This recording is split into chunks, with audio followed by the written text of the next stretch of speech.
अस्सलाम वालेकुम, आदाब, नमस्ते, सत श्री अकाल। आप देख रहे हैं स्टेट ऑब्जर्वर। मैं हूं आशिया खान। आज एक बार फिर से अमीर और गरीब में भेदभाव किया गया है।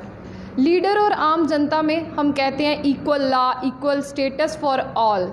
ये सिर्फ कागजी बातें हैं, ऐसा सब सच में नहीं है। तो आज हम इसी संदर्भ में जुड़े हैं Jammu and Kashmir national panthers party के चेयरमैन हर्षदेव सिंह जी के साथ। सर, स्वागत है आपका। जैसे कि हमने पहले ही बताया, अमीर गरीब में भेदभाव। जैसे अभी कुछ दिन पहले श्रीनगर में किलिंग की गई है वसीम बारी की, तो वो बीजेपी के नेता थे, तो उन्हें 30 लाख रुपए का एक्सक्रेशिया दिया जाता है। वहीं अगर हम बात करें डुडू बसंत के शिवराज जी की, तो उनकी मृत्यु होती है, उनकी बॉडी अभी तक फाइंड नहीं हुई है और उनके परिवार के लिए कुछ नहीं। इसी सिलसिले में हम बात करते हैं हर्षदेव सिंह जी से। सर, आप क्या कहेंगे? देखिए, बिल्कुल आपने ठीक कहा है कि कानून सबके लिए बराबर है और उसको बराबर एक जैसा सबके साथ व्यवहार किया जाना चाहिए। यही वेलफेयर स्टेट का कंसेप्ट है। लेकिन देखने में ये आया है कि सरकार जो है और बीजेपी की सरकार में जिस तरीके से डबल स्टैंडर्ड्स अपनाए जा रहे हैं वो बहुत ही निंदनीय है। कश्मीर में बीजेपी के कार्यकर्ता की हत्या होती है, वसीम बारी, हम सब ने उसकी निंदा की कि बेगुनाह का कत्ल जो है वो गलत है। अपराधियों के खिलाफ कार्रवाई कीजिए और वसीम बारी जी के परिवार को पूरी सहायता मिलनी चाहिए।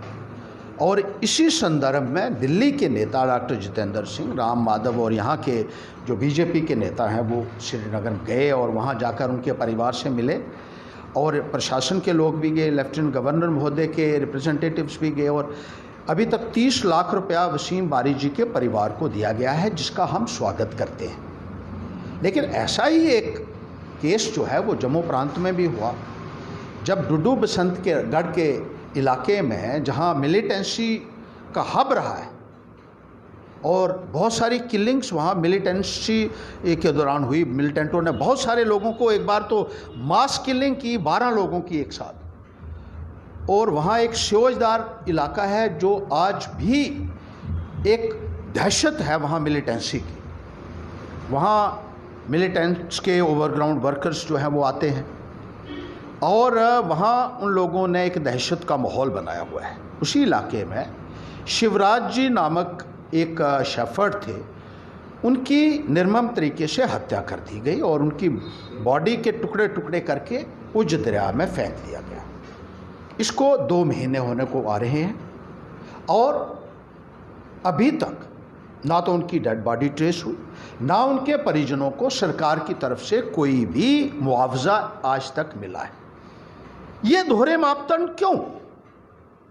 अगर कानून है, जैसे आपने कहा है कि ये कानून है कि सबके साथ एक किस्म का व्यवहार होना चाहिए, बिल्कुल ठीक आपने ऐसा फरमाया, लेकिन बीजेपी की सरकार में ऐसा नहीं हो रहा है। जो शिवराज जी हैं उनके परिजनों को आज तक एक फूटी कौड़ी भी नहीं दी गई सरकार से और ना ही कोई बीजेपी का नेता शिवराज जी के घर में पहुंचा उनके परिवार की सुध तक लेने के लिए। छोटे छोटे बच्चे हैं उनके जो आज दरबदर हो रहे हैं। अगर बीजेपी के नेता दिल्ली से उठकर कश्मीर जा सकते हैं, वसीम बारी के घर जा सकते हैं, तो क्या वो शिवराज के घर नहीं आ सकते थे? उनकी सुध लेने के लिए भी नहीं आए।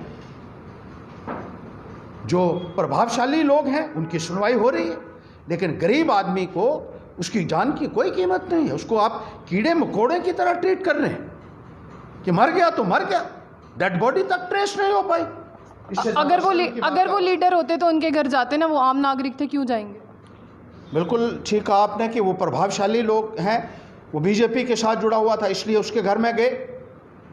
और देखिए दिल्ली से कितनी बड़ी टीम आई उसके घर में जाने के लिए, अफसोस करने के लिए, उनके परिवार को सांत्वना देने के लिए, लेकिन वो एक आम नागरिक थे शिवराज जी और उनके कनेक्शन जो है वो बड़े बड़े लोगों के साथ नहीं थे। लेकिन ये भी याद रखना चाहिए बीजेपी को कि यही लोग थे जिन्होंने भारी मैंडेट दिया भारतीय जनता पार्टी को इतना वोट दिया, चिनैनी के लोगों ने डट कर भारतीय जनता पार्टी को वोट दिया। इतने वोट, चाहे वो एमएलए की इलेक्शन थी, चाहे वो एमपी की इलेक्शन थी, इतना वोट दिया जितना आज तक किसी को नहीं दिया। लेकिन उसका सिला उनको क्या मिला कि डेवलपमेंट के नाम पे तो वहां हुआ ही कुछ नहीं है। लेकिन एक जो ऐसा इशू जिसमें पूरा इलाका इन्वॉल्व था, सारे लोग सड़कों के ऊपर थे, आप लोगों ने यह भी कोशिश नहीं की कि हम उनको परिवार को 57 ही कम से कम दे दें ताकि उनको भी थोड़ा सहारा हो जाए। कोई नहीं गया वहाँ इनकी पार्टी की तरफ से, और एक महज एक ड्रामेबाजी की जा रही है। छोटे छोटे अपने जो हैं प्यादे उनको भेजकर लोगों कहते हैं वहाँ प्रोटेस्ट करो, जंगल में प्रोटेस्ट करो। वहाँ पे कौन सुनेगा? यही देखने वाली बात है। अगर प्रोटेस्ट करना है तो हम कहते हैं कि प्रोटेस्ट करना हो तो उनके बाहर कीजिए जिन्होंने फैसला लेना है।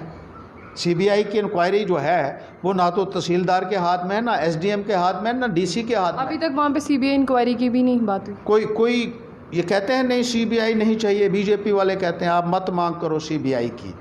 क्यों कहते हैं? इसमें भी कुछ दाल में काला हो सकता है जिसका हिसाब बीजेपी को देना होगा कि क्यों नहीं चाहते हैं वो, कौन कौन लोग इसमें शामिल हैं, कैसे वो बाहर के लोग आकर यहाँ के जंगलों के ऊपर कब्जा करके बैठते थे, यहाँ की जो वाइल्ड लाइफ की प्रॉपर्टी है उसको भी लूट कर ले गए, फॉरेस्ट प्रोड्यूस है जो उसको करोड़ों रुपए का वहाँ जो है वो मेडिसिनल प्लांट्स हैं और हर्ब्स हैं बेशकीमती जिनको वो लोग ले जाते हैं। हर्षदीप जी, अगर कल की बात की जाए, बीजेपी के एक लीडर किडनैप हो जाते हैं, फिर शाम को उनको ट्रेस कर लिया जाता है, वो लीडर थे इसलिए इतनी जल्दी ट्रेस हो गए? बिल्कुल। देखिए इनके लिए तो सारा प्रशासन जो है वो बैठा हुआ है इनकी खिदमत के लिए, इनकी सेवा करने के लिए, इनको पैसे देने के लिए। लेकिन आम नागरिक की भारतीय जनता पार्टी की सरकार में सुनवाई नहीं है। गांव के लोगों के साथ अत्याचार हम किसी कीमत पर नहीं होने देंगे। गरीब की लड़ाई पैंथर्स पार्टी लड़ती रही है और लड़ती रहेगी, और गरीब के साथ जब अन्याय होगा तो भारतीय जनता पार्टी की सरकार की हम ईंट से ईंट बजा देंगे, ये हम इनको कह देना चाहते हैं। मास किलिंग की बात की जाए तो 3-4 मंथ से मास किलिंग हो ही रही है, आखिर कब तक होती रहेगी ये बीजेपी की सरकार में? देखिए जिस तरीके से एक इंडिफरेंट अप्रोच जो है अडॉप्ट किए हुए है भारतीय जनता पार्टी की सरकार आम लोगों के प्रति, आम आदमी की कोई सुनवाई नहीं है, और किलिंग्स इसी की वजह से जो है वो हुई हैं। किलिंग्स होती हैं और जो प्रभावशाली लोग हैं वो उन लोगों को बचाते हैं जो इसमें दोषी होते हैं। अब उधमपुर ज़िले में इतनी ज़्यादा किलिंग हुई है पिछले 5 साल में जब से बीजेपी की हुकूमत आई हुई है जिसका हिसाब नहीं है, और रामनगर में ही 24 के करीब जो है वो कत्ल हुए पिछले 3-4 वर्षों में, एक भी ट्रेस नहीं हुआ।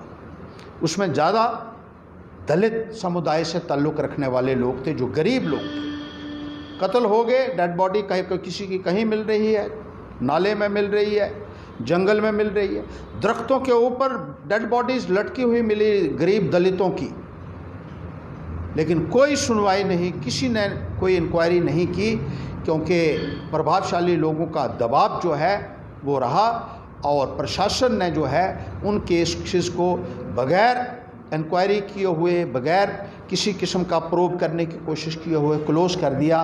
और गरीब आदमी जो है वो, यही एक पैगाम इनकी सरकार की तरफ से गया कि गरीब आदमी की जान की कोई भी कीमत जो है वो भारतीय जनता पार्टी की सरकार में नहीं। कहीं ना कहीं आपको लगता है कि सीबीआई इंक्वायरी होगी तो बहुत से नाम उभर के सामने आएंगे? बिल्कुल, अगर सीबीआई की इंक्वायरी होती है, देखिए बहुत मर्डर्स हुए हैं।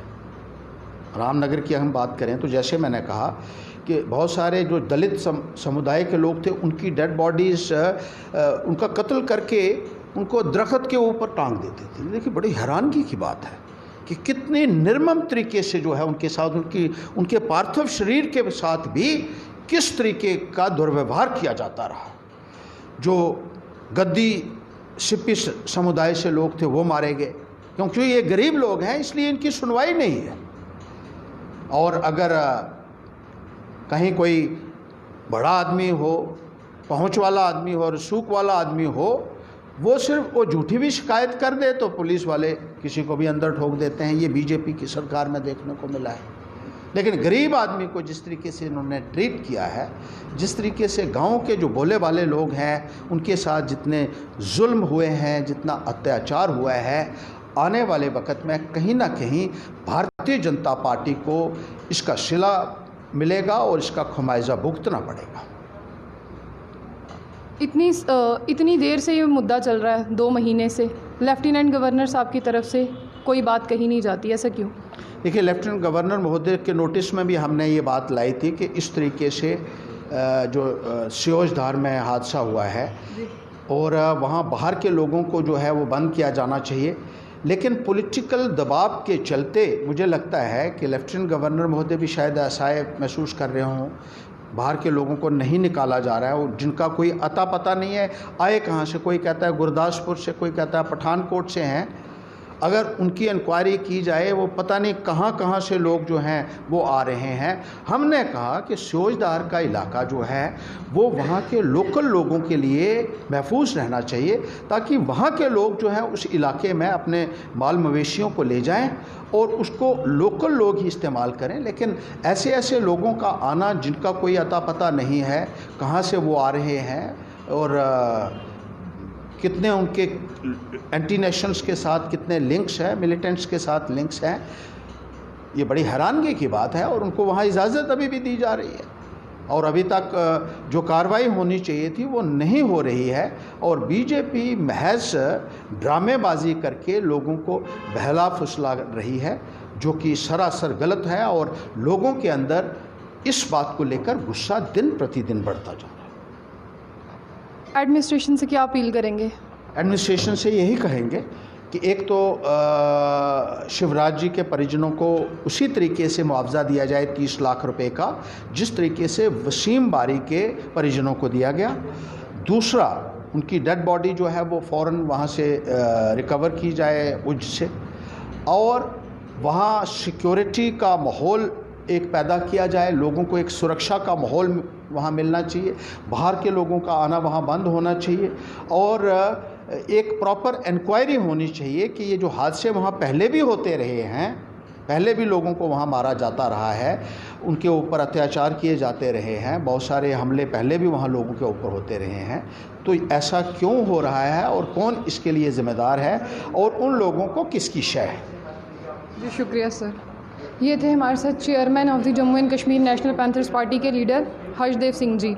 कहने का मतलब ये है, दाल में कुछ काला नहीं है, पूरी की पूरी दाल ही काली है। तो इन्होंने एडमिनिस्ट्रेशन से यही अपील की है कि ये जो शिवराज जी हैं उनकी डेड बॉडी को फाइंड करे और उनके घर वालों को मुआवजा दे। ऐसी ही मज़ीद अपडेट्स के लिए जुड़े रहिए स्टेट ऑब्जर्वर के साथ।